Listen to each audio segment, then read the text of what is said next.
चिंता बढ़ाउछि H3N2 भूताणु। Corona परे माड़ी चलीछि एही भूताणु। याकु नै ओडिसा रे एबे छनका बसिछि। ओडिसा रे H3N2 भूताणु रे 59 जन आक्रांत चिन्हट होइछन्ति। एने IMRC निर्देशिका डाक्टर संघमित्रा पति सूचना दैछन्ति। तेबे गत जनवरी और फेब्रुआरी मासरे 200 सैंपल संग्रह करा जायतिला।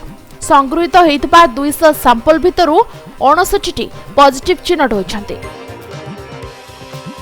सेपटे बढ़ी चलीछि थंडा ज्वर और काश आक्रांतक संख्या। विभिन्न राज्य रे H3N2 भूताणु द्वारा आक्रांत रोगी संख्या बढ़िबारे मध्य चलीछि। आगको एहा आहुरी अधिक संक्रामक हेबो बोली आशंका मध्य कराइछि। आउ ए सबु भितरे ए भूताणु रे देश रे 2 जनक मृत्यु हेबा खबर भय को आहुरी बढ़ाई दैछि। गत 2 ରୁ 3 मास एवं ओडिसा रे थंडा ज्वर रे पीड़ित रोगी संख्या बढ़ुतबा नजर को मध्य आसिछि।